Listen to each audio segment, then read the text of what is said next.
Welcome one and all to the hottest game show around. Let's not get eaten by a cyclops. The objective is simple. List out your top 5 something, and depending on how the judges tally your score depends on if you'll be fish food for the Boy, located just outside, inside the floating golden pyramid. Illuminati? More like nom nom I likey. This is the 31st episode, and so far, nobody has been unfortunate enough to be eaten. Which doesn't bode well for each contestant moving forward, because if the Cyclops don't eat, you look like a treat. Let's introduce tonight's contestant, shall we? He enjoys long walks over hot coals, charcoal grills for cooking and bling bling in your mouth, and dressing up as Santa, listening to J. Cole while leaving coal in people's socks year-round, because waiting for Christmas stockings to be hung for 1 month out of the year is just for suckers. Joshy Bray, come on down! Hello! Thank you. I'm Joshy. I enjoy everything but long walks over hot items, dressing up as Santa, and listening to J. Cole while leaving coal in people's socks. You don't like walking on hot things? Well, that's not what it says in my notes, and the notes never lie. Unlike my wife. And that one Sprouse brother. Sweet life, my ass. Anyway, the rules of the game are simple. We're going to spin this here pizza, each slice containing a topic under a layer of sauce and cheese, and whatever topic we land on is to be the narrative of your list. Joshy, make sure it's good though. No one wants to be fed to an angry Cyclops. So, come on up and spin that pizza! Spins pizza. All right, let's get this cheese off. Do. And the sauce. Drip, drip, splat. This is going to be interesting. Joshy, why don't you read to everyone what your pizza says? It says 50% off when you pay more than $40. Oh, and top 5 Eminem songs. Oh, well that's a good one. I can hear the Cyclops licking his lips from here. I'm going to give you a moment to formulate your list, and we'll be right back after these massages. All right, welcome back to the show! Wait. So, what do I win if my answers are good enough? And who's judging? I'm judging. And if you win, you get a new card trick deck. Now let's get started. Joshy, let's have it. What is your number 5 top Eminem song, and why? You'll have 2 minutes to explain to our panel of judge, me only. I ate the other judges in utero. It's a lovely town just off the coast of Nanfucket. Lovely town. And, my favorite movie is Silence of the Lambs.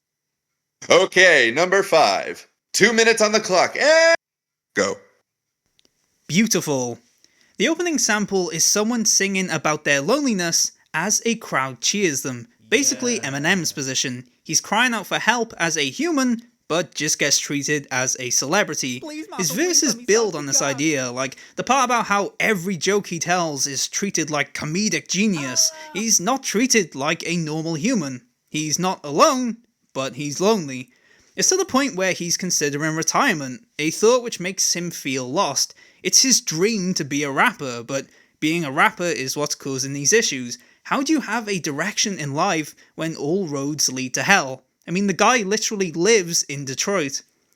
Lyrically, the song is filled with run-on sentences to capture this scatterbrain nature, because doing so makes it feel like one long ramble as if this is just a train of thought void of direction, thus perfectly translating this disillusionment on a structural level. Musically, too, the O sound is frequently used, which is a common literary device to reflect melancholy because, phonetically, O has a very woeful tone. And yet, there's ultimately a positive message.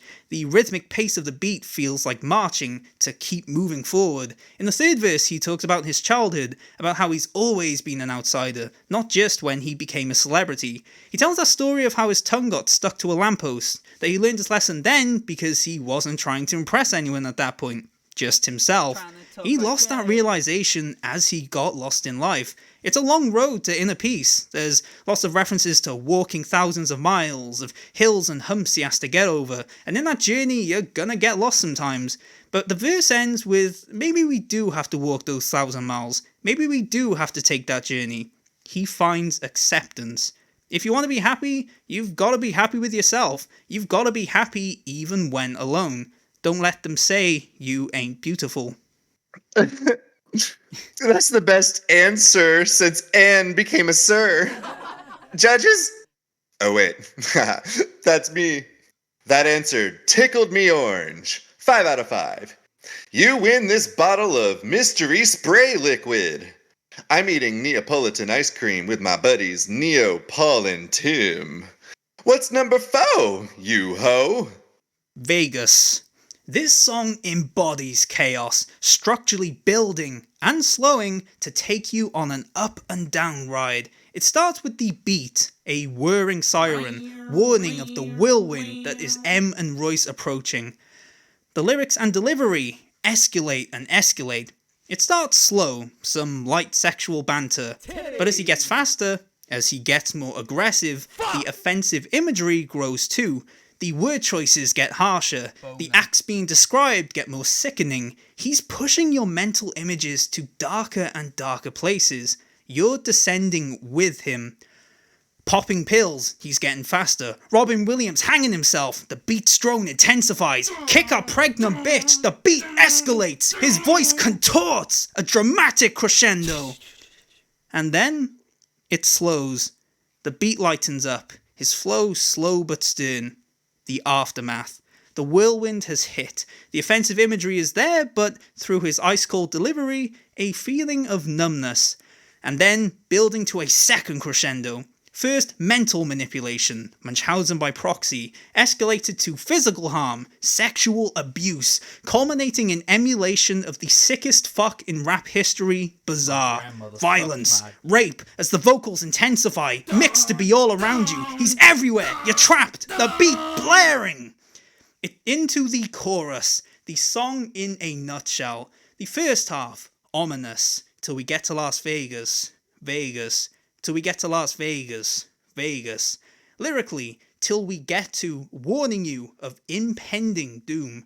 Musically, slow and deliberate, a haunting build-up. Into the crescendo, beat blasting, vocals yelling. Em and Royce are here, and they're here to fuck you. Royce's verse is pretty good. Whew, I don't know. I'm gonna have to go over here and think about it. No. Whew. Me doing a lap around stage was an IRL metaphor for the whirlwind you just put me through with that response. That was great. And done. Just booked a flight to Vegas on Groundhog Day. Give me your number 3 while I catch my breath. Yellow Brick Road. Prime Eminem's storytelling is so good because he uses his personal experiences to make grander statements about life. In this case, that racism isn't logical, it's emotional. The third verse details him not understanding black culture, leading to him culturally appropriating and being shunned by black people as a consequence. He was rejected because of his ignorance, but rather than educating himself, logical, he interpreted all black people are bad, emotional. You see this with every racist, homophobe, etc. If there's a difference between straight and gay, for example, they don't research the why of that, they just conclude it's different and therefore wrong. Discrimination is called ignorance for a reason, because it stems from anecdotal evidence rather than scientific fact. He was bitter because he was dumped. His emotions made him react to the first thing he saw, his skin colour, rather than step back and see the reality, that she's a fucking whore. The second verse explores the universal implications of racism, documenting the separate black and white territories in Detroit, territories where people are arbitrarily grouped by nothing but pigment. When he first meets Proof, he assumes M can't rap because he's white. Based on emotions, every white rapper I've heard so far sucks, rather than logic. Rap was created to give the oppressed a voice. Of course there's not many white people doing it yet. Like my number one pick, this ultimately makes the song a celebration of music as an art form, a universal medium tearing down the arbitrary walls in the name of expression. M enforces this in the opening bars, continually using we when talking about music, the music we all enjoy. This is why music is so important, because it allows this information to be spread. I mean, the conclusion of the song is that no matter what colour a girl is, she's still a hoe, so maybe he needs to listen to more music, but yeah, not bad. What's that, Mr. Cyclops' tummy? Grumble, grumble, grumble? I know you're hungry, but Joshy here is killing this list. I know. Just float tight. I see that his shoes are untied, so he could stumble at any minuto. Yes, I can bring you chocolate pudding. I have to go. This is really the opposite of track number 3 on DMX's And Then There Was X album. It's called The Professional. Anyway, your number 3 answer really made me grow 3 inches horizontally. We'll be right back after these messages and a cold shower for ya boy. So many commercials these days. Sheesh. Are you ready, Joshy? You're doing great. Only 2 more to go. Our audience is loving these choices and explanations, by the way. You know who's not the slogan of McDonald's? I'm not loving it. That's okay, though. If he gets more than hangry, cyclopses only have one eye, so they're notoriously easy to flee from because 1, well, they have fleas, and 2, they have terrible peripheral vision. Joshy, give us your number 2, and I'm not talking about the bathroom. Bad Guy. Our friend Caden is turning in his grave. 7 out of 10 my ass. Bad Guy is one grand thesis on his legacy. Stan built to a surprise destination. You didn't see it coming. Bad Guy tells you the destination, but plays with your preconceived expectations about that based on your feelings of Eminem to get there. It starts with him saying he's going to kill someone. Oh, this shit again. He's killing someone. Slim Shady is crazy. The beat is the same note, back and forth, like feet tiptoeing. He's sneaking up to his prey. Someone who's close to him. Another murdering his ex song, really? Second verse, things become more specific? Get over him? Wait, who's him? And this happened a long time ago? His delivery, playing into this too, escalating from a normal tone and regular flow to rambling faster and faster, barreling insults stronger and stronger. His murder and relationship songs are usually playful and laid back. Wait a minute. Third verse starts with more direct allusions to Stan. You're putting the pieces together. Bronco hat? No. Direct Stan homage. It can't be. Matthew Mitchell. Right at the musical crescendo too. The song structure and build-up used to maximize the impact. Beat switch. In his final moments, his legacy flashes before him. Stan and Matthew just metaphors for karma, the women he hurt, the communities he offended. It was all in jest, he justifies to himself, but the guilt escalates with the controversy. Music gave him everything, then took his vocal cords, then took his time, then took his life, figuratively through isolation, literally through addiction. A legacy built on authenticity. He was himself, for better or for worse, but when he became what he was supposedly against, a bully, does he even have that anymore? The beat fades with the self-doubt. His music is lightning in a bottle. That's his legacy.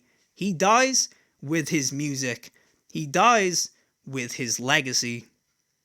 Whoa, it looks like we actually have one audience member rolling around shouting the word grave. Looks like he's from Cali, and I can only assume that's the Caden fellow you referred to just now. Oh well, maybe he's also on fire. Which reminds me of a joke. You ready, audience? Why did the mic drop? Because it also stopped and rolled. That was a fine answer, Joshy. Really well thought out. But the stakes are getting higher, and the Cyclops is getting hangrier. We'll be right back after I go play bad guy in a dark alley.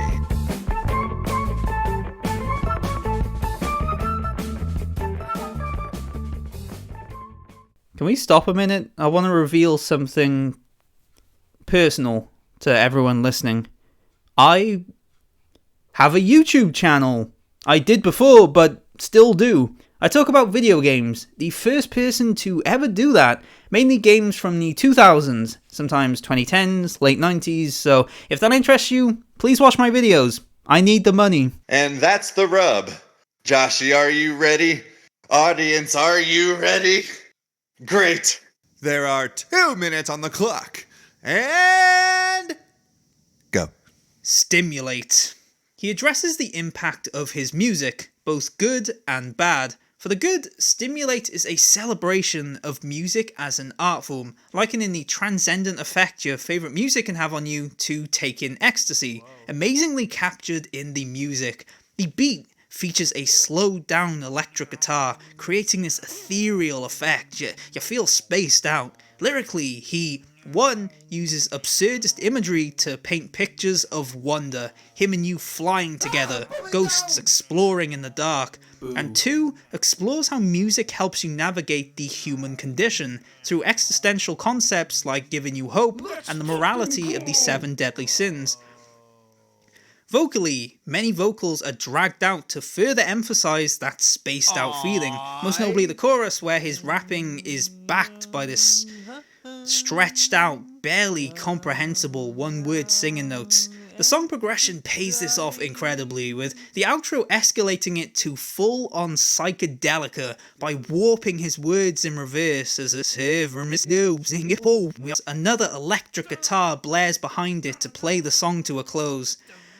This musical direction is a meta-reference to the psychedelic rock phase of the late 1900s, which saw backlash from Karens who viewed this music as promoting satanic beliefs, much like they do with his music. This song is packed with jokes playing off this. The reversed words are mocking the idea that playing a song backwards reveals hidden satanic messages. There's lots of death and Satan imagery, like the ghosts and 7 deadly sins I mentioned. It's some of the most subtle yet brilliant humour of his career. He also put Say What You Say on the Eminem Show rather than this song, which is actually a meta-reference to how fucking stupid he is. Oh, this is a close one. And I am stimulated, if you know what I mean. But not in a good way. Nothing against your answer, but everything against your answer. I'm sorry, Joshy. The number 1 choice you gave was subpar. Much like the Titan Submersible. Good thing you're already a snack, if you know what I'm saying. Bullshit ass. Stimulate was loved by all 5 people who bought the Cleaning Out My Closet single vinyl. Plus, I don't even taste that good. Sorry, dude, but those are the rules. Cyclops here. I heard his answer, and I disagree with your ruling. I'm as hungry as the country, but I can't take away from the integrity of our show. All right, you win. But you don't have to be such a cryclops about it. Thanks, Cy. How about we go get some yams? My treat. We even get 50% off if we pay over $40. Okay, I love yams. Well, there you have it, folks. Another episode of Let's Not Get Eaten by a Cyclops! Tune in next week when the pizza gets spun and the game is done. I could go for some yams. No, Joshy, wait. Here's your new card deck. Yes! Thank you! Do you have anything else you'd like to say before we go? I love yams.